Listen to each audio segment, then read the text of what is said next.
Madame Daniel, bonjour. Oh, salut Pierre. Alors, bonsoir à tous. Merci beaucoup de participer à cet événement, conférence sur le futur de l'immeuble. Je vais attendre encore 2 ou 3 minutes que les gens commencent à se connecter.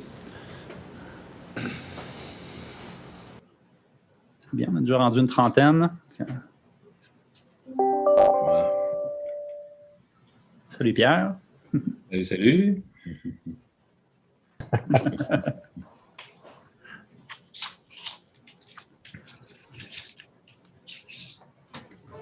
All right, on passe ça. Alors, merci beaucoup de se joindre à nous à la conférence Le futur de l'immeuble.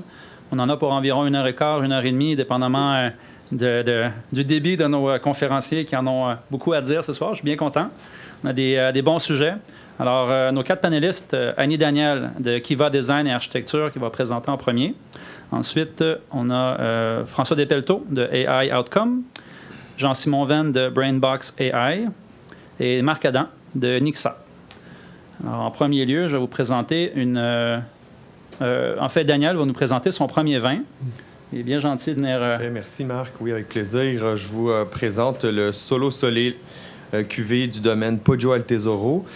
C'est un blanc de monocépage, 100% Vermentino, donc, en provenance de Bolgheri, plus précisément, là, sur la région, carrément sur la côte de la mer Tyréenne, qui fait face à toute la Méditerranée. Superbe terroir pour la vigne.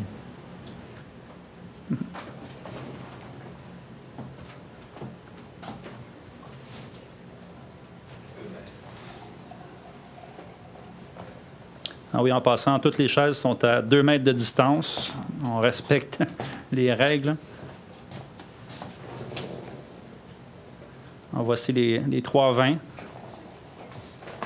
Ils viennent tous de la Toscane. Merci. Alors, Michel, tu peux partir le petit vidéo de la salle mécanique. Merci. Alors, nous voici au 1250 René Lévesque. Pierre Loyer de Ainsworth a été assez gentil avec Giovanni, le gestionnaire là-bas, de me permettre de rentrer au dernier étage, en fait le 49e étage. C'est pour vous montrer un peu la dimension d'une salle mécanique d'un grand immeuble. Le 1250, c'est l'immeuble juste au nord du Sandbell qui date des années 90, donc il y a 30 ans. Beaucoup d'améliorations sont faites maintenant pour remettre à jour l'immeuble. Donc on peut voir ici à gauche là,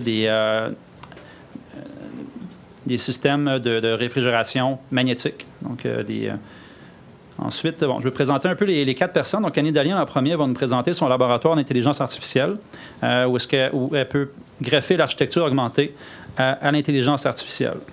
Donc, son laboratoire permet de prendre plusieurs bases de données, par exemple, les règles de densité, de zonage, de volumétrie, pour évaluer si un projet immobilier peut se réaliser ou non. Ensuite, Jean-Simon, qui va nous présenter son petit bébé, Brainbox AI, qui est un portrait, en fait, de l'implantation de Brainbox, le potentiel du Big Data. François Despelteaux, qui a fondé AI Outcome, qui va nous présenter là, son aide à l'exploitation et à la gestion. Donc, l'outil à la décision avec le Big Data et le AI, qui est en lien avec la gestion de la maintenance assistée par ordinateur, la prédiction des pannes. Et finalement, et non le moindre, Marc Adam de Nixa, qui va nous présenter ses outils de Know Your Client, service après-vente par rapport au condo, par exemple, utiliser les informations du AI pour réduire les dédoublements de requêtes, puis l'optimisation opérationnelle. Donc, maintenant, en première en lice, Annie Daniel, à toi le micro. Oui, alors le vidéo court que vous allez voir dans les prochaines secondes, c'est une vidéo qui provient de Doxel.ai. Donc, c'est un robot sur chenille qui est doté d'une caméra 3D. Donc, je laisse partir la vidéo et Marc va vous introduire un petit peu ce qui se passe.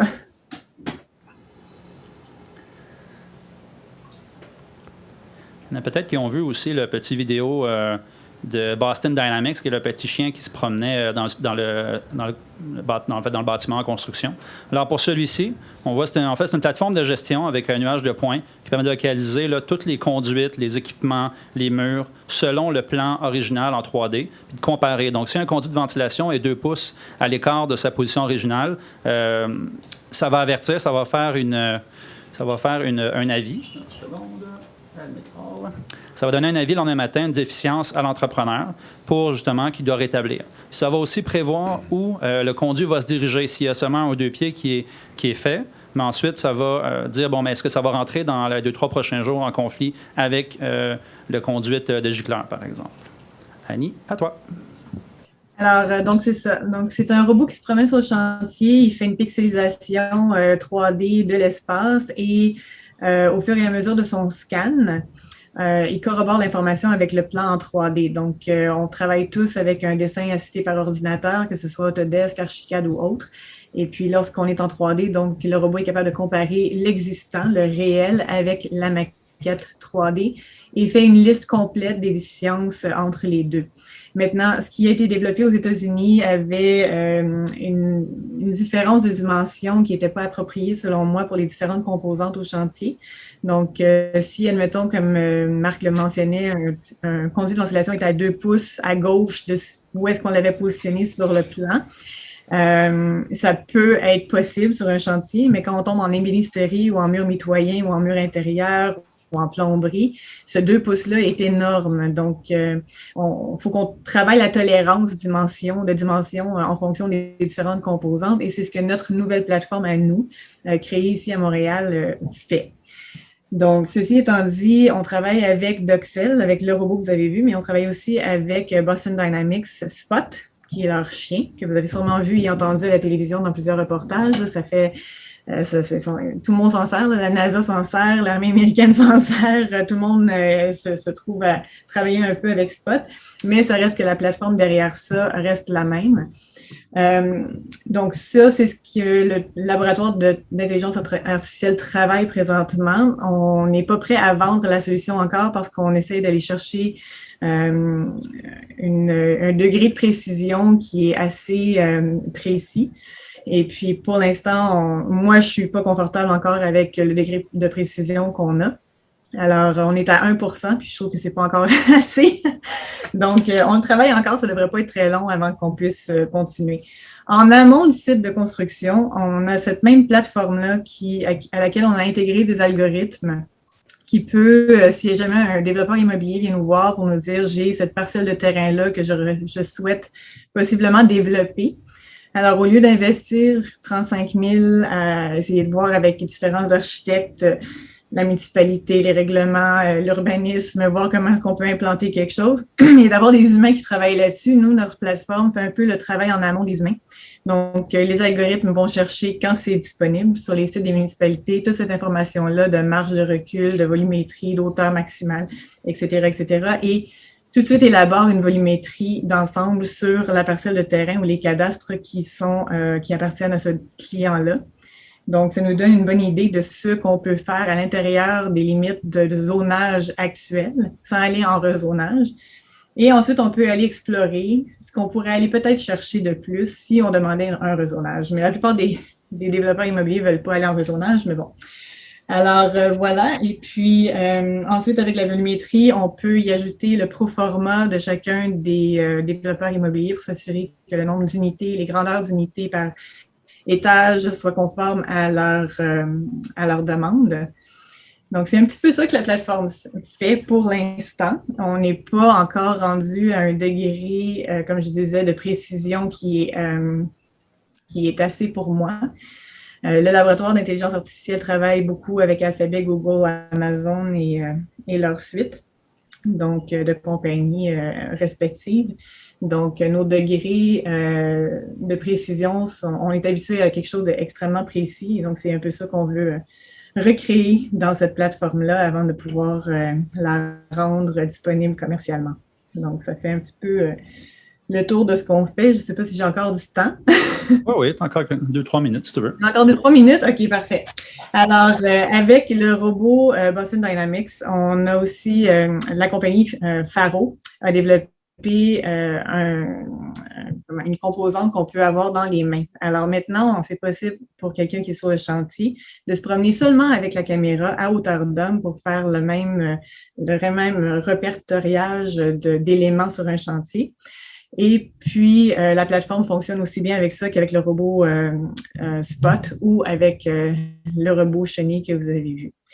On a le même degré aussi là, de déficience. Là. Et puis, l'autre chose que je voulais dire, pardon, c'est que ce robot-là, que ce soit le chien ou que ce soit celui à chenille ou autre, Ça permet à 4 heures du matin, quand on finit le tour du chantier complet, à chaque jour, de faire une liste de déficiences pour que le surintendant de chantier puisse passer au travers le lendemain quand il arrive sur le chantier. Donc, on sait que les gens de construction arrivent de bonne heure. Donc, la liste est prête habituellement à 3-4 heures du matin, quand tout le monde a quitté le chantier et que c'est libre pour le robot de faire le tour. On a aussi beaucoup de choses à gérer parce que, bon, on sait qu'un robot, ça réfléchit selon certaines règles, certaines mathématiques. Et on a aussi le deep learning qui rentre là-dedans. On a le machine learning qui s'appelle l'apprentissage automatique ou l'apprentissage en profondeur, qui fait en sorte que plus que le robot apprend sur le chantier, plus qu'il y a de l'expérience qui s'accumule, plus il devient précis dans ses mesures et puis dans l'identification des différents objets pour y poser un geste ou le mettre ou pas sur une liste de déficiences aussi. Donc, voilà. Panélistes, avez-vous une question pour Annie? Oui, peut-être. J'aurais une question, Annie. Au niveau de l'architecture, tu disais que, bon, vous avez besoin de préciser vos tolérances.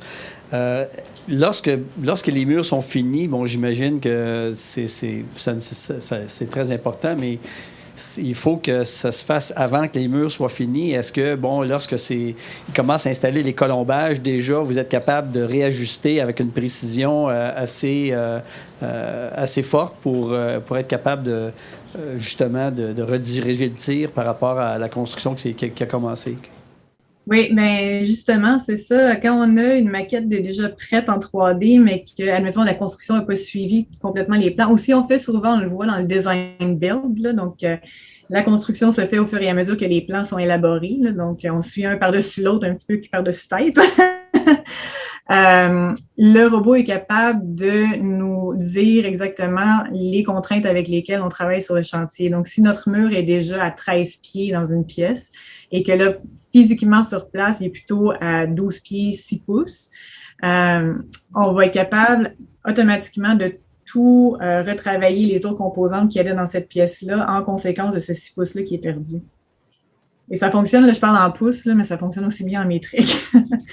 Donc, et vu que tout est intégré dans une plateforme qui est de type Revit, on peut faire l'élaboration du modèle et y appliquer les changements requis pour que ça fonctionne. Et on voit exactement c'est quoi les impacts sur les différents corps de métier, donc l'ingénierie de structure, mécanique, etc. Structure, absolument, n'a pas vraiment d'impact. Des fois, oui, mais souvent, non. Donc, c'est plus mécanique, électrique, gicleur et le design intérieur, bien évidemment. Merci. Annie, quelle est la réception des entrepreneurs, des sous-traitants à la nouvelle technologie de ce type? Les grands entrepreneurs sont très ouverts à cette technologie-là. Les moyens et petits, ça fait partie de... On a toujours fait ça comme ça, fait, je ne vois pas pourquoi on réinventerait la roue. Donc, c'est sûr qu'on frappe un mur un peu où est-ce que les gens je pense que ça vient de la peur de perdre son emploi ou d'être remplacé par un robot. C'est sûr que moi, mon robot peut partir à tous les soirs faire le tour du chantier. C'est sûr que quand on est normalement dans une période de construction, le surintendant va peut-être faire sa liste de déficiences une fois par semaine ou 2 semaines, au mois, dépendamment de c'est quoi le chantier, c'est quoi le degré de complexité. Donc, c'est beaucoup moins de temps. Il y a des choses qui peuvent se passer entre les 2 listes de déficiences ou les 2 tournées qu'on ne verra peut-être pas. Les gens qui sont sur le chantier, qui vivent sur le chantier, des fois voient des choses puis ne les voient plus parce qu'ils sont tout le temps là. Puis ça vient qu'à un moment donné, c'est comme une statue qu'on a dans notre bibliothèque. On la voit, mais on ne la voit pas. Là. On est tellement habitué de la voir là qu'on ne la voit plus. C'est un petit peu la même chose. Alors que le robot, lui, vraiment prend la pixelisation et la corrobore toujours avec la maquette. Donc, il n'y a rien qui va y échapper.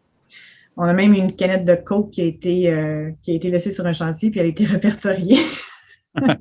Donc, caméra une déficience. Tu parlais aussi du cheval qui avait été répertorié. Pardon? Tu parlais aussi du cheval qui avait été répertorié. l'œuvre d'art, je pense. Oui, on avait une sculpture, oui, d'un bureau que je ne nommerai pas dans un centre-ville de Montréal. Et puis, oui, la personne avait fait livrer une sculpture d'un cheval en bronze. Elle était à la réception pour le moment, le temps qu'elle soit déménagée dans son bureau fermé qui était encore en construction. Et la statue est arrivée trop tôt au chantier. Alors, le robot l'a répertoriée comme étant à déplacer. Alors, merci beaucoup, Annie. Avais-tu une autre question? Oui, Marc?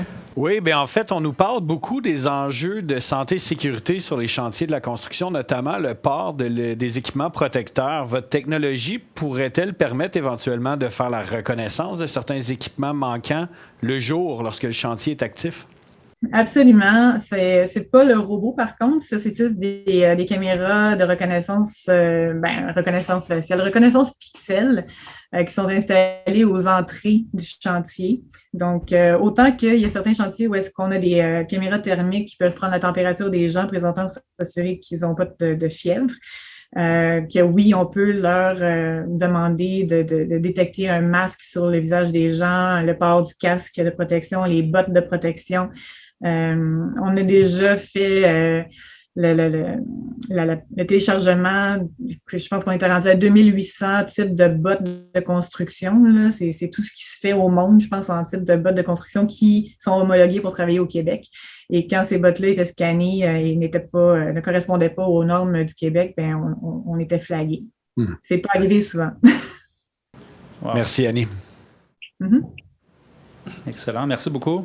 Très intéressant comme présentation. Maintenant, on va passer à François Despelteaux de AI Outcome. Bonjour tout le monde. Merci d'être avec nous dans ce théâtre virtuel. Alors, je vais vous parler d'AI Outcome. On a démarré cette entreprise-là il y a quelques années. Et ce qu'on veut, dans le fond, c'est développer des outils d'aide à la décision. D'aide à la décision dans l'exploitation et la maintenance des immeubles. Les immeubles, c'est géré par du monde, c'est opéré par du monde, puis ça va continuer comme ça pendant un bout de temps. Il y a des gens qui s'affairent à remplacer les gens, mais il y en a encore qui vont opérer, que ce soit des gestionnaires ou que ce soit des opérateurs ou des gens qui font vraiment des techniciens qui s'occupent de l'entretien. Alors, nous, on développe des outils pour les aider à être plus performants. Donc, tu peux commencer déjà la présentation. Alors, donc, on va vous parler les gens qui sont avec nous s'intéressent au domaine de l'immobilier. Ils sont dedans, ils sont propriétaires, ils opèrent des immeubles. Et à ce moment-là, c'est quoi les principaux enjeux qu'on voit des gestionnaires puis des exploitants? C'est, on veut s'assurer de la continuité de service, on veut optimiser la satisfaction des occupants, on a toujours des sondages, des NPS où on sonde la satisfaction des occupants, ou que ce soit même après chaque intervention où on a un feedback de la satisfaction des occupants. Il faut s'organiser pour avoir le bon monde à la bonne place, de contrôler les budgets, parce que, évidemment, c'est très important, comme on dit, money talks. On prévient les problèmes récurrents. On gère les sous-traitants, que ce soit les sous-traitants qui sont là pour faire l'entretien régulier ou même les entrepreneurs qui travaillent des aménagements, des entrepreneurs dont Annie s'occupe, ou bien des entrepreneurs qui viennent faire des réparations. Faut s'assurer de maintenir des conditions requises, que ce soit les conditions de chantier, pas de chantier, mais dans les différentes pièces, dans les différents espaces, des normes HRE ou les différentes exigences qui sont dans les baux des différents clients. Aussi, on a tous des patrons, donc il faut faire des rapports à la direction. Et évidemment, plus on a des informations précises, plus on est pertinent. Tout ça, dans le fond, c'est pour maximiser la valeur de l'actif qu'on a sur notre responsabilité. Alors, l'important pour un gestionnaire, c'est d'avoir les bonnes informations au bon moment. Et il y a très peu, on dit moins de 5 %, mais en fait, même c'est peut-être même beaucoup moins dans certains cas, des propriétaires et des exploitants qui utilisent vraiment les données pour être capable d'améliorer leur performance. Alors, comment être plus efficace? En général, on gère avec des rapports qui sont figés dans le temps. Oui, c'est toujours les mêmes rapports qui reviennent, on a toujours les mêmes informations, mais on ne sait pas exactement, on ne peut pas poser d'autres questions à nos données. Et donc là, on se fie sur nos perceptions, notre expérience. Mais en fait, la vérité, elle se cache dans les données qui sont pertinentes. Puis nous, ce qu'on veut chez AI Outcomes, c'est faire parler ces données-là. Donc, l'analytique de pointe qu'on jumelle avec l'intelligence artificielle, vraiment, ça nous permet d'avoir une conversation avec les données.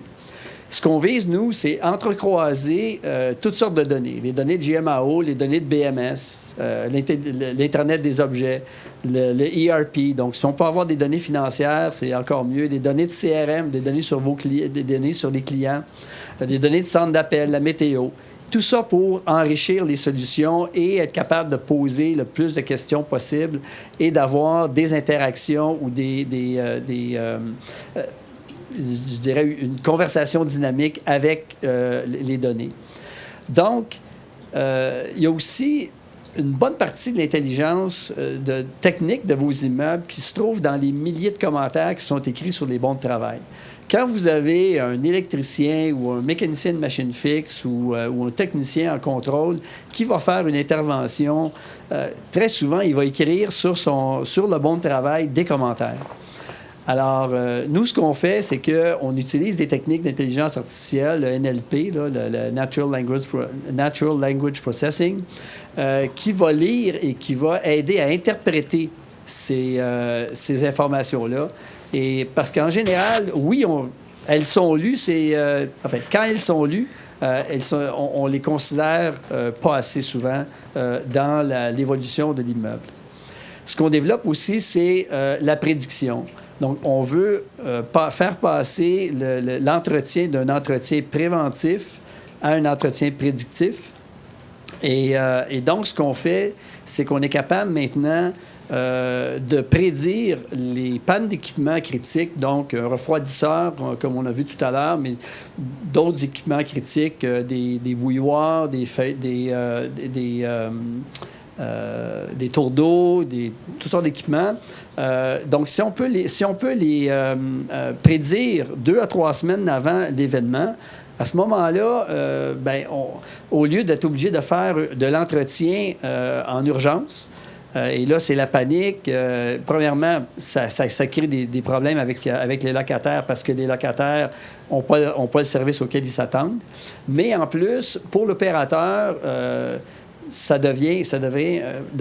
gestionnaire ou l'opérateur, ça devient un gros problème. Et parce qu'on sait que, on n'a pas de la redondance partout. On peut avoir un peu de redondance ici et là, mais quand c'est des systèmes critiques, on n'a pas de la redondance tant que ça. Donc, ça nous permet de commander les équipements, de planifier la réparation et de la faire avant que l'événement se produise. Et donc, ça sauve énormément d'argent, énormément de temps. Donc, ce qu'on veut, c'est regarder les données et éviter de se fier à des opinions.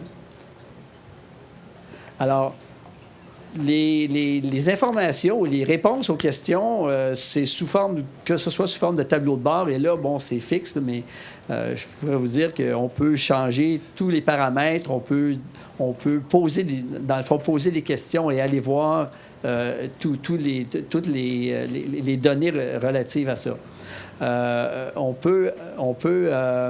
Ici, on a les commentaires écrits au niveau du NLP. Donc, on regarde les différents commentaires, on voit qu'est-ce qui est le plus important dans notre immeuble. On choisit la période de temps, on peut voir la localisation, l'endroit, où est-ce que ça se produit. Et là, on peut interpréter les commentaires qui ont été écrits pour analyser les causes de problèmes récurrents et à ce moment-là, éviter justement ces problèmes récurrents-là dans l'avenir.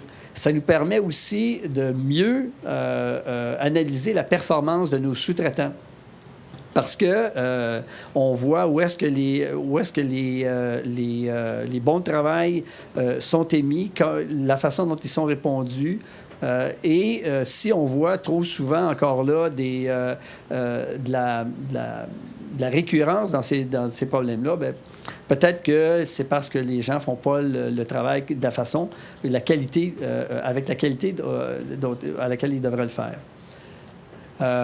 On se fait aussi de la surveillance intelligente, donc du monitoring, où on peut, pour certaines pièces critiques, on peut faire du monitoring de pression et on peut en même temps aussi prédire s'il va y avoir des événements ou des pannes. Alors, on voit ici, là, bon, c'est une des façons de le présenter, qui est une façon un peu détaillée, mais on peut l'avoir sur notre iPad, sur notre iPhone, en fait, n'importe quel appareil qu'on veut, ordinateur. Et comme ça, bien, ça nous dit qu'est-ce qui va se passer. Et si on a une pièce qui est en rouge, bien, faut y faire attention, il faut y voir. Mais idéalement, quand ça tombe en jaune, on va voir qu'est-ce qui se passe et on est capable d'éviter que ça devienne en rouge éventuellement. Donc, on analyse les tendances et on fait de la prédiction assez fine dans ce sens-là. On a développé ce produit-là pour les pièces par exemple, pour les pièces dans le COVID dans les hôpitaux. Donc, si vous avez une pièce d'isolation ou un secteur d'isolation où la pression doit être négative, alors si on voit qu'il y a des changements de pression qui se font, ou en fait, des changements qui se font où le différentiel de pression risque de changer, et ça pourrait faire que tout ce qui est autour aurait des chances d'être contaminé. Donc, on peut utiliser cette prédiction-là pour être capable de dire, oh, un instant, on ne mettra pas les gens dans cette pièce-là pour l'instant parce qu'il y a un problème, puis il y a un problème qui s'en vient. Alors, ça peut être utilisé, bon, dans les hôpitaux, mais pas juste pour les centres d'isolation, ça peut être fait pour la pharmacie, les salles d'opération, etc. Donc, on peut utiliser ça dans plusieurs cas. Et aussi, on peut l'adapter pour les équipements. Donc, si on a des équipements spécifiques qu'on veut monitorer, on peut le faire et faire de la prédiction de panne de cette façon-là. Pas d'intelligence artificielle sans données. Donc, s'il vous plaît, gardez vos données. Aujourd'hui, ça coûte presque plus rien d'emmagasiner vos données. Donc, s'il vous plaît, emmagasiner vos données, c'est précieux. Si vous savez pas aujourd'hui à quoi ça va vous servir, bien, dans pas trop longtemps, vous allez savoir à quoi ça va vous servir. C'est très important. Donc, enregistrez-les, conservez-les. Mais par contre, aussi, faites-le de la bonne façon. Parce que oui, il y a des gens qui disent, oui, moi, j'ai toutes mes données, mais ils sont fusionnés. Puis quand on fusionne les données, bien, au lieu d'avoir quelque chose qui est un fichier Excel, bien, on a un PDF. Alors, on ne peut rien faire avec ça. Donc, il y a une certaine gouvernance de données à faire et il y a une façon de les enregistrer, une façon de les conserver. Après ça, lorsque on voudra vraiment s'en servir avec l'intelligence artificielle, on fera la validation, on fera ce qu'il faut pour faire le traitement. En plus, gardez-les dès maintenant, même si vous allez vous en servir seulement dans 2-3 ans, parce que si on va faire de la prédiction, plus on a des données historiques utilisables, plus les résultats vont être pertinents rapidement. Si on a des données variées, bien, incluant des données financières, bien, évidemment, on peut rajouter aussi des questionnements financiers à tout ça et ça enrichit la discussion avec les données.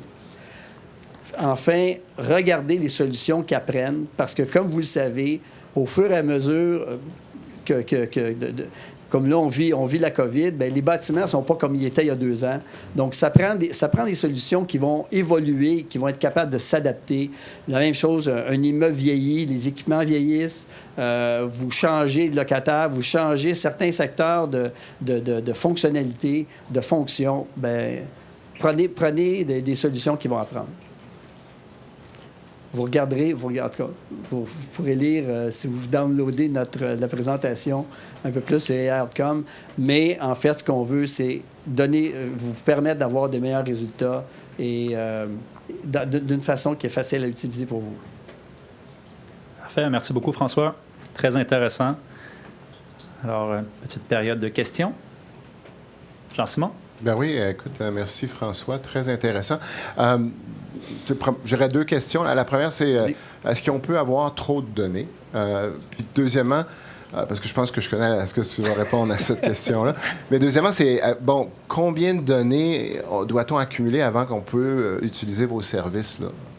Ben, en fait, on peut commencer à utiliser, exemple, nos services d'optimisation, on peut utiliser on n'a pas besoin d'avoir des données historiques, mais plus tu as des données historiques, plus tu es capable de comparer et de faire des analyses de tendance.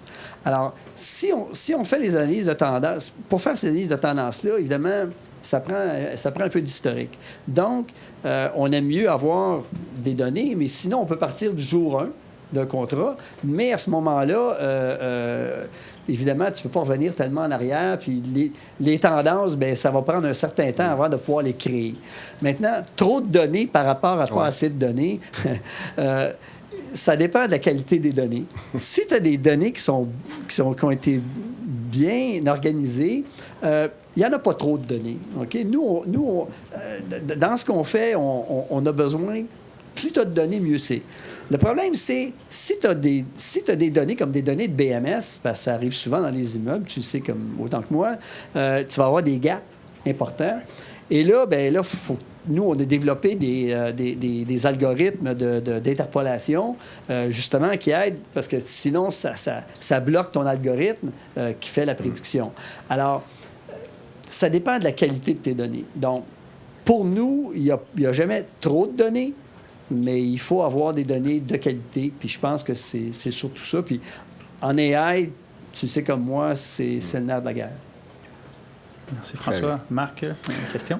Oui, en fait, j'aimerais savoir si j'ai un parc immobilier de 2 millions de pieds carrés, 10 immeubles, est-ce que le croisement des données entre les immeubles fait du sens dans la maintenance de mes équipements? La réponse c'est non, parce que tu veux pas... Tu ne peux pas prendre les données d'un immeuble pour prédire ce qui va se passer dans l'autre immeuble. Chaque immeuble est séparé. Mais si tu as des données dans chacun des immeubles, à ce moment-là, on va analyser chaque immeuble séparément et on va faire la prédiction pour chacun des immeubles. Même chose pour l'optimisation de l'exploitation.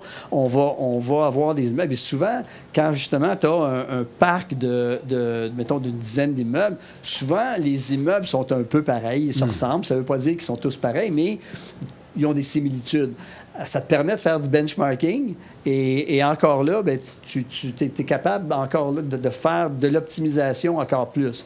Donc, c'est sûr que tu n'iras pas comparer un hôpital avec un immeuble à bureau, on se comprend, mais même quelqu'un qui a des grands immeubles, oui, on va dire chaque immeuble est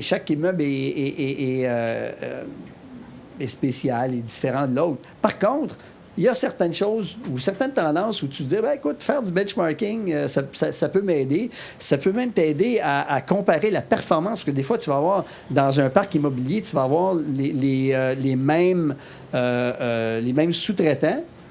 Tu vas être capable de comparer la performance de ton sous-traitant dans les différents immeubles.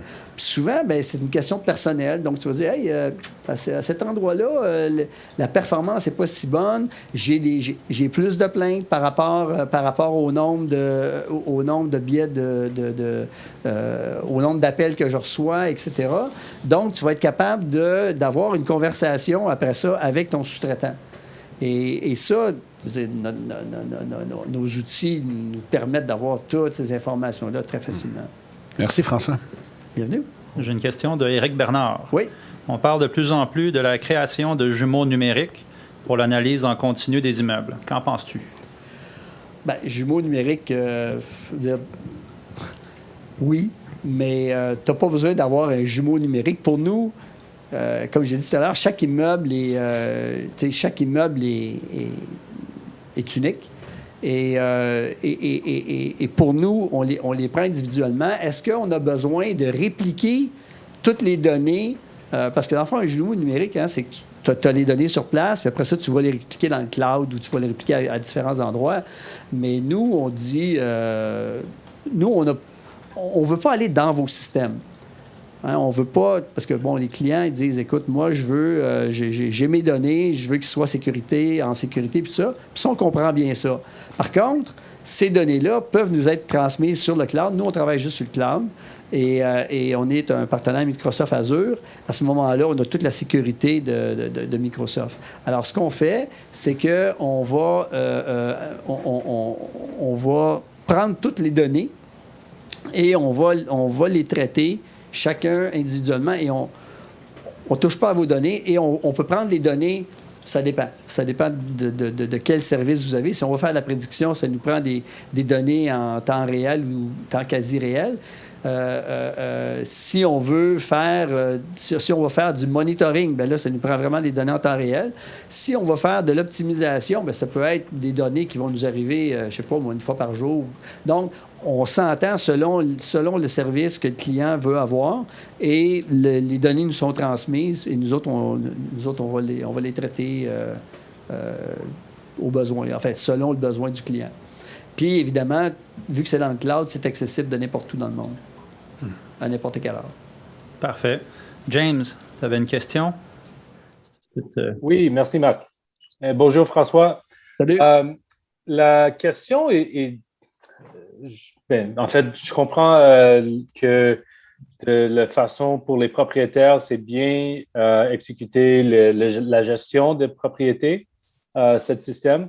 Mais en termes de locataires, quand tu vois plusieurs immeubles, tu as plusieurs options, est-ce que tu vois que les locataires vont migrer vers un système de même et qu'ils vont valuer un immeuble qui va être géré par votre système au lieu d'un système normal? Parce que j'imagine que les coûts vont être, ils vont pas être, je ne sais pas s'ils vont être similaires ou s'ils vont voir la qualité et le coût qui est associé avec ça. C'est une excellente question en passant. Dépendant des locataires, dépendant des propriétaires, le propriétaire peut, et on peut faire des arrangements avec le locataire pour que le locataire puisse avoir accès aux données, si le propriétaire, évidemment, accepte que le locataire y ait accès au système. Et à ce moment-là, et les coûts sont pas tellement élevés, parce que c'est déjà payé par le propriétaire ou l'opérateur. Et à ce moment-là, ça permet aux locataires, encore une fois, de mesurer la performance de la propriété par rapport à ses exigences. Donc, oui, puis souvent, il y a des gros locataires, des grands locataires qui louent des centaines de milliers de pieds carrés et même qui louent des pieds carrés dans plusieurs immeubles. Et à ce moment-là, ça leur permet aussi de faire une vraie gestion active de la performance de ces immeubles-là. Donc, oui, ça peut être utilisé par les locataires. Et les courtiers, comme argument de vente. Absolument. Voilà. Et même pour les propriétaires, ça peut être un argument pour, mettons, les grands locataires. Parce que les grands locataires sont sophistiqués. Et puis avec raison, parce qu'ils payent quand même des loyers très élevés. Et donc, pour un propriétaire, peut dire, regarde, moi, je vais te donner accès à ça et tu vas être capable de vraiment faire un monitoring de ce qui se passe dans l'immeuble et tu vas voir à quel point, moi, je suis performant.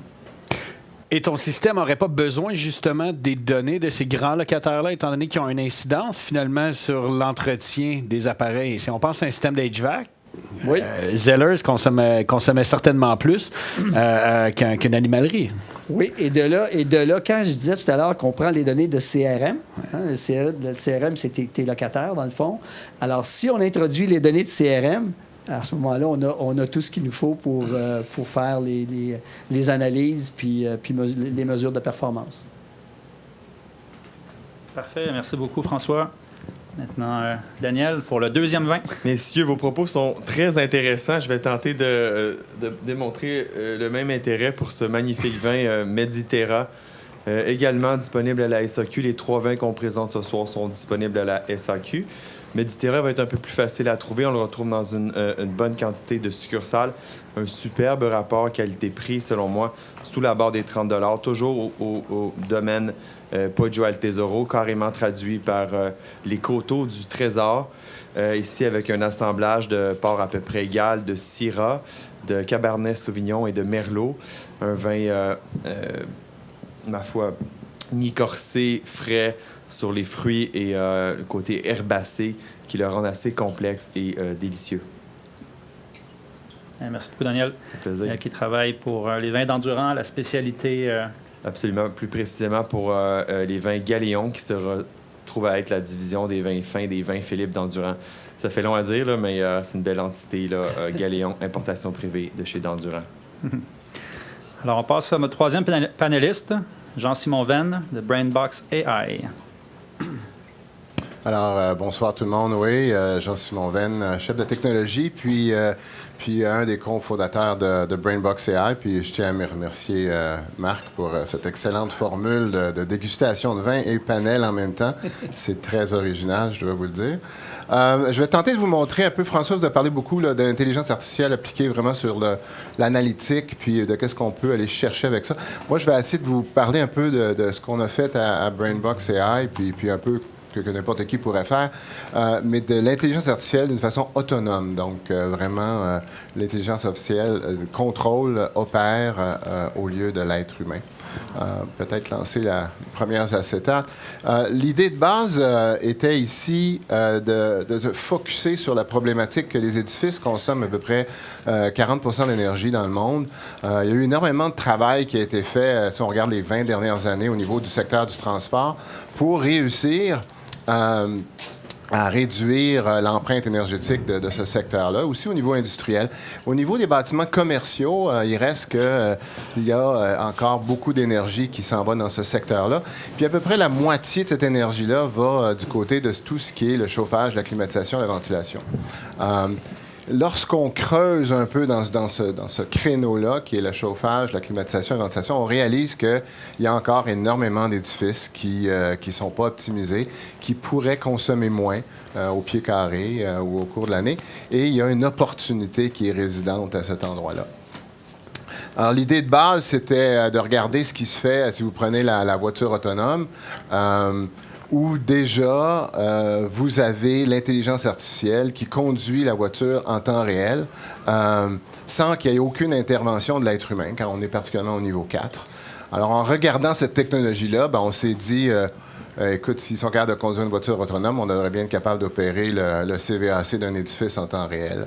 Alors, c'était l'idée de base, puis c'est ça qu'on a mis en place, puis on a avancé de l'avant à partir de 2017. Peut-être aller à la prochaine acétate. Alors, en résumé, vous avez sur cette acétate-là un peu ce qu'on a fait.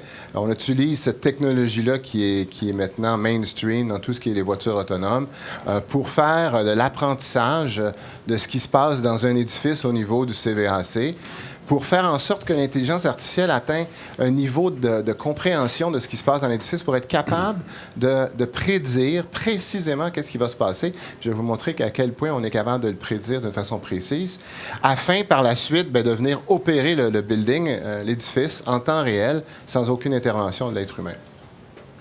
Alors, si on va à la prochaine acétate. Alors, en général, on réussit à extraire, à harnacher de l'édifice 25 d'économie d'énergie. Mais ce qui est très intéressant, c'est qu'on réussit en même temps à régler plusieurs des problèmes de confort, jusqu'à 60 des problèmes chroniques de confort. Ces fameux endroits où c'est un petit peu trop chaud, un petit peu trop froid à certains moments de la journée, qui génèrent des plaintes de la part des locataires ou des utilisateurs d'édifices.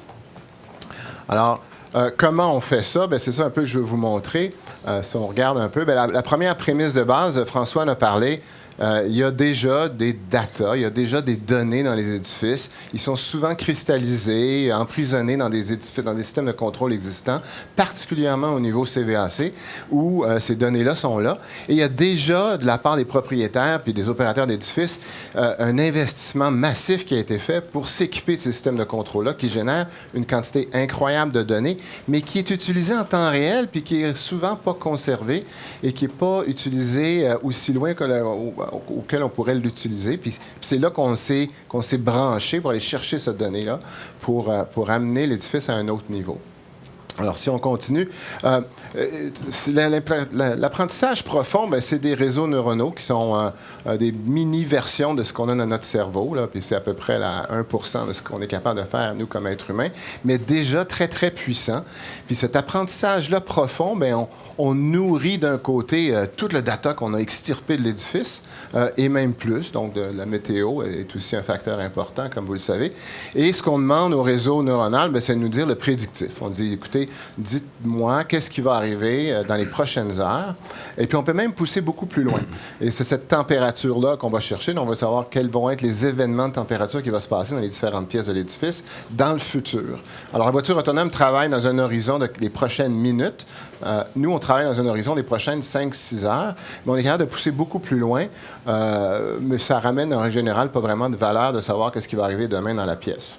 Alors, si on va à la prochaine acétate, quand on parle de précision, on parle ici de ça, c'est un magasin à grande surface à 10-30 à Brossard. Alors, c'est évidemment, on est dans le monde pré-COVID, où on avait le droit de faire toutes sortes de trucs qu'on n'a plus le droit. Alors, ce que vous avez ici, c'est le magasinage du temps des fêtes dans un magasin de grande surface. Et ce que vous avez, une des courbes, c'est la prédiction. Alors, on prédit quelle va être la température dans le magasin. Et la deuxième courbe, c'est ce qui est vraiment arrivé. Alors, règle générale, on réussit à aller chercher une prédiction qui est ce que nous, on appelle à 99,5 %. Et on est limité, si on va à la prochaine acétate, on est vraiment limité à la capacité du thermostat ou des sensors, des capteurs, ont une précision. Alors, si la précision du thermostat est de 0,1 degré Celsius, bien évidemment, on ne pourra pas aller chercher une précision supérieure à cette marge d'erreur-là que l'instrument nous donne. Et c'est ça qui nous limite la plupart du temps. Alors, une fois qu'on a cette prédiction-là, qu'est-ce qu'on fait avec? Bien, on vient appliquer des techniques de recherche opérationnelle. Puis, en passant, Montréal est une des plaques tournantes dans le monde où on vient combiner l'apprentissage profond et les techniques d'optimisation de recherche opérationnelle pour venir faire de l'optimisation de contrôle. Alors, c'est ce qu'on fait. Alors, à tous les 5 minutes, on vient calculer qu'est-ce qui va arriver dans toutes nos pièces pour les prochaines 6 heures.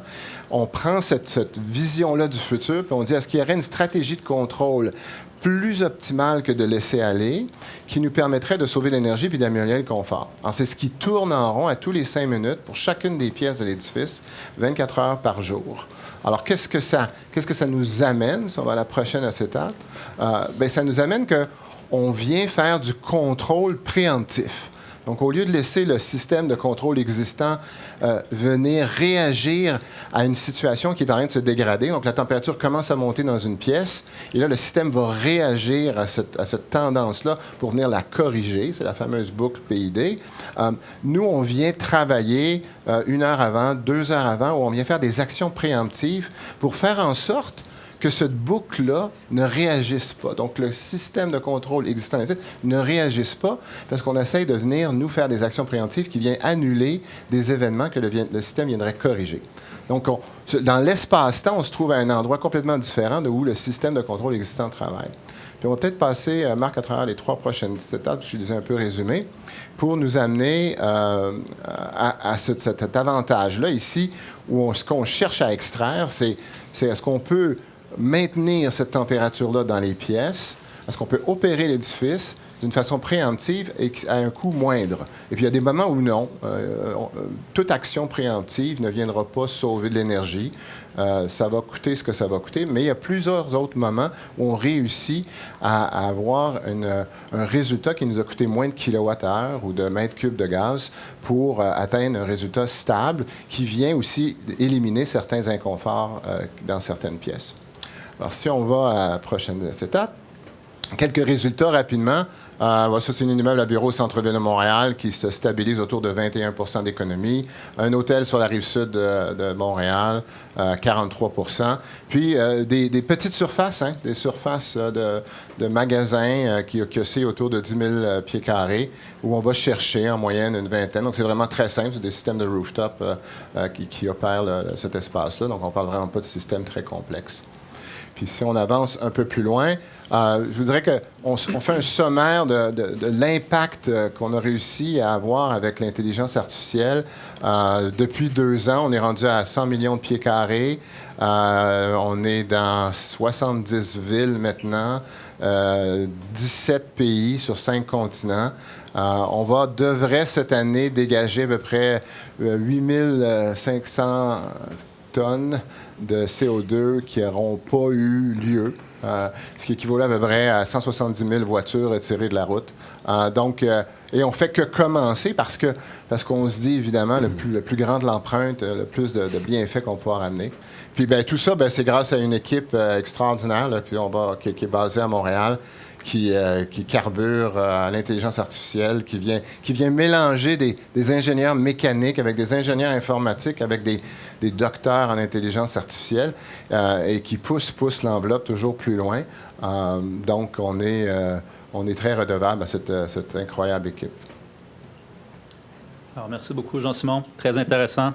J'ai une petite question pour commencer de Arnaud.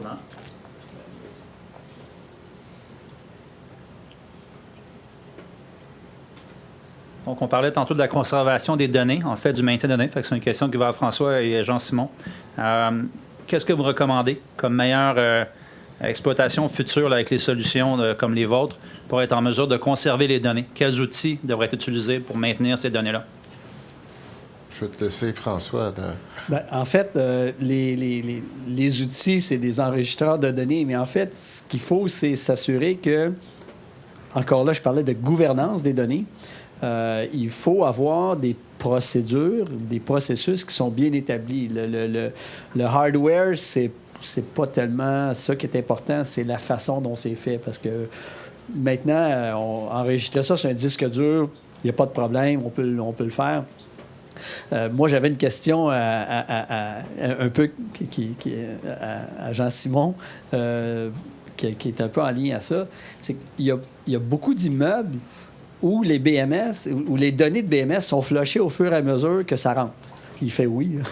Juste pour les néophytes, Building Monitoring System. Ouais, BMS, Building Management System, mais en fait, ils ne sont pas enregistrés. De grâce, enregistrez-les, branchez un disque dur, puis on va organiser, on peut vous aider à vous organiser pour que ce soit bien enregistré, mais de grâce, faites-le. Puis ça coûte plus rien. Je veux dire, aujourd'hui, un terabyte, là, ça coûte rien. Alors, c'est le temps de le faire. Donc, faut pas regarder, faut pas, je pense, se concentrer sur le hardware. Il faut se concentrer sur le comment. Je ne sais pas si tu as d'autres choses à ajouter là-dessus. Là. Non, absolument. Écoute, puis il faut se souvenir, parce que la raison qu'on peut maintenant faire l'intelligence artificielle, c'est parce que le coût, exactement comme François dit, le coût de stockage est maintenant rendu ridicule. Ouais. Mais si on se replace il y a 15 ans, c'était un problème. Là. On allait rapidement avoir notre CFO sur le dos parce qu'on a vraiment besoin d'avoir autant d'espace de stockage, ça coûte cher par mois. Fait que ça, c'est plus un problème. Fait que maintenant, on peut vraiment faire ce qu'on veut. Puis pour répondre à ta question, François, écoute, nous, je dirais que jamais on rentre à un endroit où il y a déjà du data d'accumuler. La première étape, c'est d'ailleurs, c'est une source de frustration parce que le client nous dit « Parfait, pouvez-vous vous brancher, pouvez-vous commencer à me sauver de l'argent? » Puis là, on va dire « Ben non, parce que là, il va falloir qu'on se branche, il va falloir qu'on extrait le data, puis il va falloir attendre quelques mois qu'on a assez de data pour commencer à faire de l'apprentissage profond, puis bien, c'est un temps d'attente. » Parce que vous n'avez jamais conservé votre data, puis il va falloir maintenant qu'on commence à le conserver puis à bâtir un historique. Puis c'est un facteur limitant qui freine le déploiement de la technologie. Donc, si vous avez déjà le data, bien là, on vient tout de suite d'aller beaucoup plus vite. Pour ça, moi, tout le monde à qui je parle, je leur dis, enregistrez vos données de grâce. Absolument d'accord avec toi. Moi, j'avais une petite question aussi. On voit souvent dans les BMS des limitations au niveau des communications.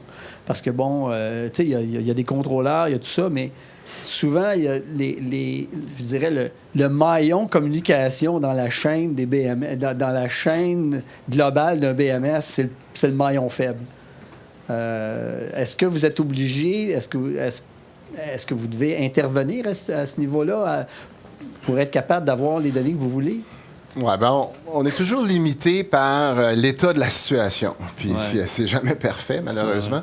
Alors, il a fallu qu'on bâtisse beaucoup de ce qu'on appelle des safety, donc des protections dans l'intelligence artificielle.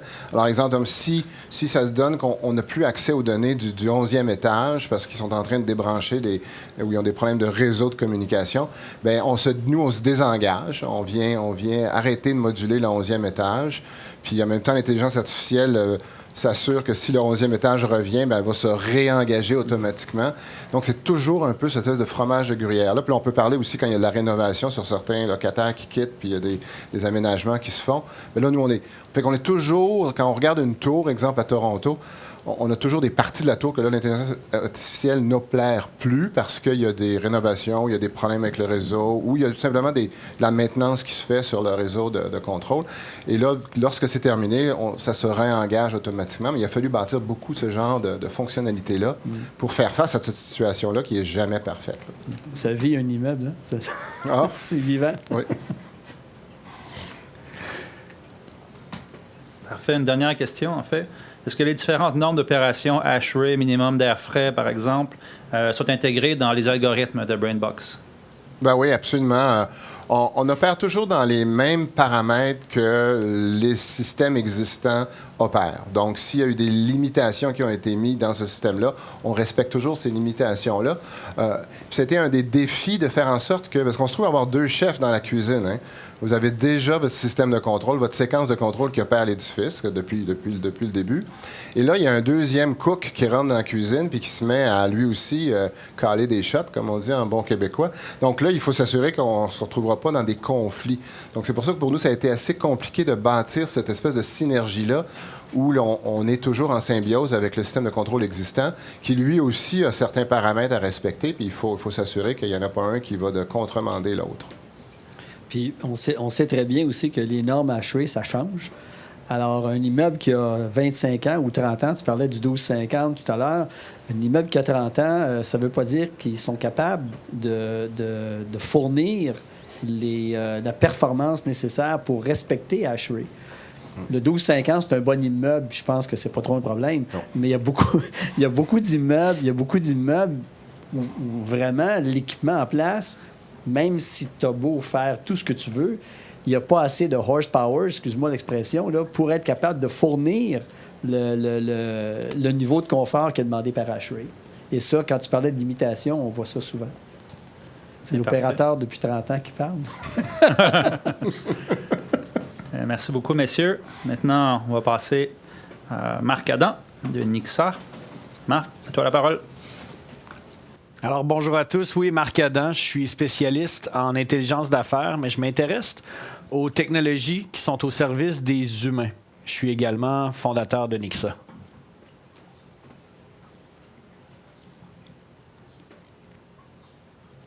Donc, chez Nixa, on est spécialiste en développement de logiciels, développement d'applications web sur mesure et qui présentent un caractère complexe. On a plus de 8 ans d'expérience. On a une trentaine d'ingénieurs à Montréal, mais on est présent aussi sur 4 continents. On a d'ailleurs gagné meilleure firme de développement web au Canada pour 2021. On a parlé beaucoup aujourd'hui d'optimisation opérationnelle, certes, de maintenance prédictive, mais François a fait une mise en bouche. Tantôt, il l'a dit, l'immeuble est au service des humains et il ne faut pas oublier non plus la composante humaine de l'immeuble. Et les humains, évidemment, aiment se plaindre. Et l'objectif, finalement, des gestionnaires d'immeubles vont être de réduire le taux de plainte des différents locataires de manière à augmenter leur satisfaction, mais aussi sauver des coûts. Donc, on a vu comment sauver des coûts aujourd'hui. Je vais vous montrer comment gagner des revenus. Les enjeux humains qu'on observe chez nos clients, c'est un faible taux de renouvellement des baux, qu'ils soient résidentiels ou commerciaux, mais également un taux de réachat bas. Je sais qu'on a des courtiers immobiliers qui sont avec nous ce soir. Ils comprennent ces enjeux-là. Pourquoi est-ce que les taux de relocation sont bas? Les clients sont insatisfaits du service après-vente et souvent, ce n'est pas le nerf de la guerre des constructeurs ou des gestionnaires d'immeubles. Ils gèrent des immeubles et non pas des êtres humains. Donc, comment est-ce qu'on peut donner à ces gens-là les outils nécessaires pour gérer leurs locataires? L'organisation a également des enjeux. On voit un dédoublement des requêtes. Si j'ai une intelligence artificielle comme BrainBox qui crée une demande de requête, par exemple, et que mon locataire, au même moment, contacte le bureau chef et fait une demande de requête également, les deux ne se parlent pas nécessairement. On pourrait observer un dédoublement des requêtes. Les outils sont archaïques. Les locataires doivent téléphoner souvent pour avoir une demande de service. Et tout ça n'est évidemment pas connecté avec les systèmes d'information. Il y a un risque réputationnel également. La réputation, la frustration des occupants présente un risque réputationnel pour le constructeur ou le gestionnaire de ces immeubles-là. On a des besoins en ressources humaines qui sont importants au niveau des dispatchs. Et on peut également voir que le taux de renouvellement est bas parce que le discours au niveau de la vente est très, très différent du service, finalement, que ces locataires-là reçoivent. Et donc, au final, le coût de vente et de marketing sont plus importants parce qu'on doit constamment relouer ou revendre nos espaces. Donc, les attentes des clients sont assez simples. On veut du confort, hein? Donc on veut avoir le moins de problèmes possible. On veut se sentir important en tant que locataire parce qu'on dépense beaucoup d'argent. Donc, on veut se sentir connu et reconnu lorsqu'on retéléphone. On veut sauver du temps. On veut sentir qu'on est pris en charge immédiatement. Et on a besoin d'avoir accès à l'information également que l'immeuble a déjà. On a vu aujourd'hui que les systèmes d'information sont capables d'extrapoler des informations de prise à la décision, mais on n'informe pas nos locataires de ces informations-là. Donc, comment est-ce qu'on peut faire pour informer nos locataires avant qu'ils fassent une plainte ou avant qu'ils fassent une demande de service? Et finalement, ce que les clients ils veulent avoir du service, ils veulent en avoir pour leur argent. Donc, on invite finalement nos clients à repenser le modèle humain et la manière dont on gère ce modèle-là. On veut leur donner des outils qui sont faciles à utiliser, qui sont disponibles sur tous les appareils parce que nos locataires ont certainement tous un téléphone mobile dans leur poche. On veut également qu'il y ait moins de temps à comprendre le client et son problème et plus de temps pour le service à la clientèle. On veut une prise en charge qui est immédiate, que ce soit par un humain ou un chatbot, et surtout basée sur des données 360. On l'a vu, les différentes sources de données. Aujourd'hui, je les répète, les données sur l'immeuble, les données sur le client, les données sur les employés aussi, donc les horaires, les disponibilités, qui est sur place pour faire cette demande de service-là, mais également la météo qui peut avoir un impact sur l'immeuble. Comment? Bien, la première chose, c'est de connaître votre client. Vous voulez savoir qui est votre client, dans quelle unité il habite, c'est quoi les derniers problèmes qu'il a eus. Connaître votre building également. Donc, toutes les données du IoT notamment, toutes les données de mes différentes machines, on veut les avoir au moment de l'appel de service de manière à pouvoir répondre aux clients rapidement.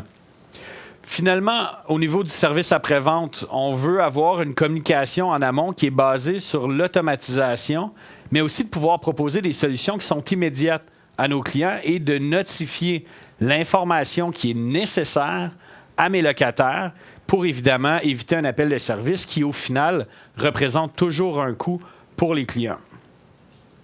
Finalement, l'analytique, c'est le data. On veut nourrir l'intelligence artificielle avec l'imprévisibilité de l'humain et de ses requêtes. L'intelligence artificielle n'est efficace que si on la nourrit correctement et malheureusement, l'humain est imprévisible. Et on veut finalement prendre les meilleures décisions d'affaires grâce à cette intelligence artificielle-là.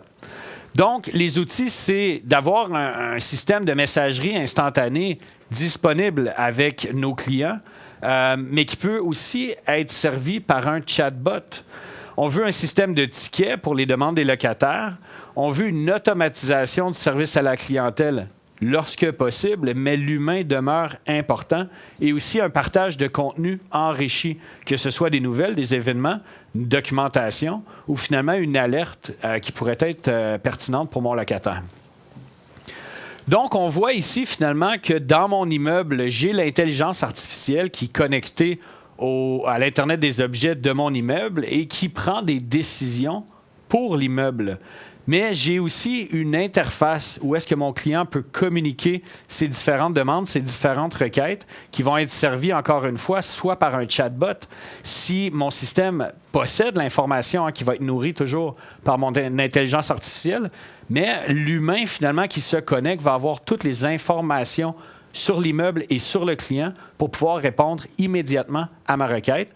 Et au final, notre interface va renvoyer de l'information vers l'intelligence artificielle de manière à la nourrir et pour que cette intelligence artificielle-là prenne également les meilleures décisions, toujours dans l'intérêt de l'humain. On voit ici une interface qui va être implantée, on l'espère bientôt, chez un de nos clients. Ce que vous voyez à gauche, finalement, c'est les demandes d'information. Donc, moi, en tant qu'employé de support de mon immeuble, j'ai accès à l'information sur mon client. Je sais qui il est, je connais son rôle, je sais pour quelle compagnie il travaille, je sais quel type d'entreprise que c'est. Pourquoi? Parce que le type d'entreprise va forcément avoir un impact sur l'utilisation que ces gens-là vont faire de l'unité. Je peux voir aussi, en me connectant justement au système comptable, est-ce que ce locataire-là nous doit de l'argent? Peut-être que je pourrais, par le fait même, lui en faire part. Pourquoi pas transformer plusieurs appels en un seul appel de service de manière toujours à avoir une optimisation organisationnelle? Lorsque mon client me contacte, dans ce cas-ci par messagerie instantanée, je peux voir les derniers tickets qui ont été ouverts, puis je peux aussi avoir une visualisation 3D de mon immeuble pour voir où sont localisés les problèmes en ce moment. Dans ma sidebar à droite, je vois les informations de mon building. Dans l'exemple qu'on voit en ce moment, on peut constater que sur certains étages, en fait, j'ai des conduits qui coulent.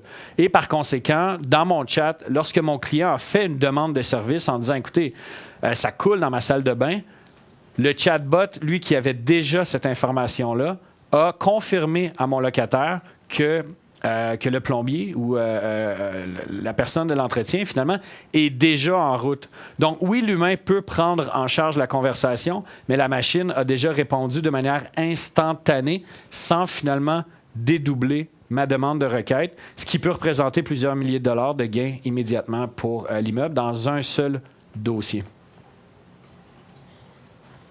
Donc, les résultats qu'on voit, une meilleure satisfaction de la clientèle. On a aussi une meilleure compétitivité. Évidemment, ce n'est pas des outils qui sont mis dans la main de tous les gestionnaires d'immeubles. Et donc, ceux qui l'ont, finalement, sont plus compétitifs. Une réduction des demandes des services, on en a parlé. Meilleure efficacité opérationnelle, ça va de soi. Mais au final, ce que j'ai vu surtout, c'est une augmentation de mon taux de renouvellement, une augmentation de mon taux de réachat dans le cas des projets immobiliers pour les condos, mais aussi une meilleure efficacité de mon intelligence artificielle qui gère l'immeuble parce que je lui fournis des nouvelles sources de data et la plupart du temps sans interventions humaines supplémentaires. Mon gain, finalement, touche plusieurs départements, autant le département financier que le département marketing, que le département des ventes, que le département d'entretien de l'immeuble. Et donc, finalement, on arrive avec une solution qui est relativement simple, mais qui, au final, a des impacts importants dans la satisfaction de mes locataires. Merci. Yes. Merci beaucoup, Marc. Très intéressant. Un autre point de vue à l'immeuble. Petite question pour toi. Comment tu partages l'information aux autres locataires? Disons qu'il y a une bris de conduite sur un étage, ça va couler probablement sur l'étage en dessous. Oui. Donc là, tu informes une tranche des locataires ou des condos via l'application. Donc, il va y avoir une notification qui va apparaître disant qu'il y a une situation dans son condo. Le système comme tel est centralisé. Donc, on assiste aujourd'hui à une multiplication des outils de communication. Alors que pour nous, ça n'a pas de différence. Le client va pouvoir finalement choisir ses préférences de communication. Voulez-vous recevoir un appel automatisé, un texto, un courriel ou peut-être même une notification native sur votre téléphone par le biais de l'application. Donc, au final, le mode de communication préféré du client m'importe peu. Moi, ce que je veux, c'est une interface qui est centralisée pour mes employés, de manière à ce qu'eux puissent gérer toutes ces communications-là d'un même endroit. Donc, au final, ma notification est envoyée par la machine, par le biais du moyen de communication désiré. Intéressant, intéressant. Question, messieurs? Oui, Jean-Simon? Bien, mise en place, là, on parle de combien de temps à peu près? Moi, je trouve ça très intéressant. Là, Peut-être qu'on devrait se parler. Mais la mise en place, là, quand on fait un projet comme ça, on parle de combien de temps à peu près? Évidemment, il y a du développement sur mesure qui est là pour s'adapter au processus directement de l'entreprise. On ne gère pas un centre d'achat comme qu'on va gérer une tour à bureau. Mais au final, les services se ressemblent. Donc, le développement comme tel peut prendre quelque part entre 3 et 9 mois, suivi d'une période d'implantation et de formation des employés, tout en sachant que les employés, le onboarding se fait rapidement parce que tous ces outils-là ont été conçus pour l'être humain. Donc, on n'a plus besoin de guide d'utilisation. À peu près n'importe qui peut utiliser un système comme je vous ai montré. Ouais. Surtout que ce système-là est géré en grande partie par le data, les chatbots, la machine. Oui. C'est très, très intéressant. Alors, Daniel va nous présenter son troisième vin. Oui. Et ensuite, le plancher est ouvert à tous pour quelques minutes. Si vous avez des questions, donc... Un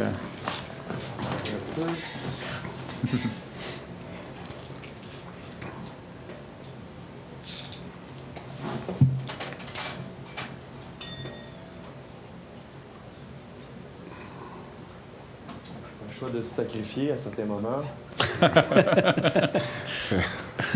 Ça en prend. Puis, toujours du même domaine. Ce soir, on a mis le spotlight sur le domaine Poggio al Tesoro, Coteau du Trésor. Pour les amateurs de super toscan, cette cuvée-ci, Il Seggio. Bon, difficile peut-être à prendre en note, mais c'est le secret le mieux gardé en ce moment pour les amateurs de super toscan. La facture, elle est très honnête. On pourrait le comparer à un Sassicaia, un petit Gnanello, par exemple. On est sur un assemblage de cépages bordelais à la base, ce qui est la prémisse des super toscans. Donc, Cabernet Franc, Cabernet Sauvignon et Merlot, cépages bordelais en terre toscane. C'est vraiment un vin, une belle complexité, super bien équilibré. Je vous le recommande fortement. Si vous le voyez en magasin, là, le Il Seggio de Bolgheri, avec la bouteille costaud de type bordelaise, achetez-le. Il est prêt à boire. On est déjà sur le millésime 2017, avec des arômes un peu de fruits mûrs, là, de ketchup maison à la limite, là, presque. À la vôtre. Santé. Merci beaucoup. Merci beaucoup, Daniel. Plaisir. Très intéressant. Alors, le plancher est à vous si vous avez des questions. Moi, je vais revenir encore une fois. J'ai encore la petite question sur les données. Donc, on a parlé de comment les conserver, que c'est important de les conserver. Mais pour moi, ce n'est pas encore assez clair de comment les conserver. Est-ce que c'est dans un Excel, un algorithme? Est-ce que c'est dans un Access? Est-ce que c'est dans une base de données déjà un peu avec une certaine organisation? Ou c'est vraiment... Normalement, pour gérer une quantité de données comme ça, tu vas avoir une base de données SQL, mettons. Qui va être... parce que c'est sûr qu'un Excel ou un Access, oublie ça, c'est pas assez costaud pour gérer ce genre de données-là.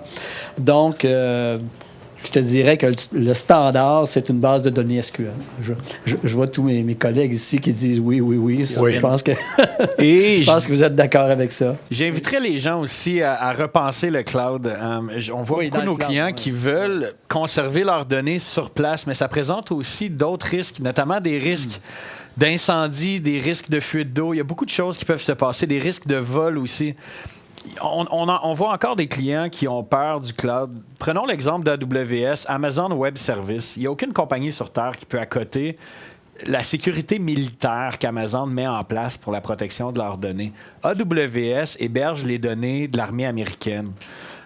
Donc, mettez vos données sur le cloud, évidemment dans des espaces sécurisés. Embauchez des firmes pour les sécuriser aussi. Mais assurez-vous d'avoir une redondance de vos données. Ça serait plate d'accumuler autant de données puis de les perdre. Ben, c'est sûr, parce que, en fait, quand tu les accumules, tes backups aussi, c'est sûr.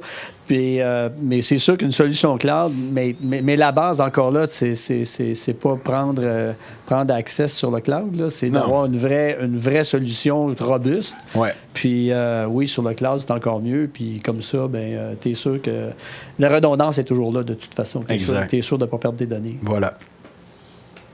Donc, je ne sais pas si ça répond à ta question, Marc. Oui, ça répond. Oui, ça répond. Une autre question. Question de Jacques.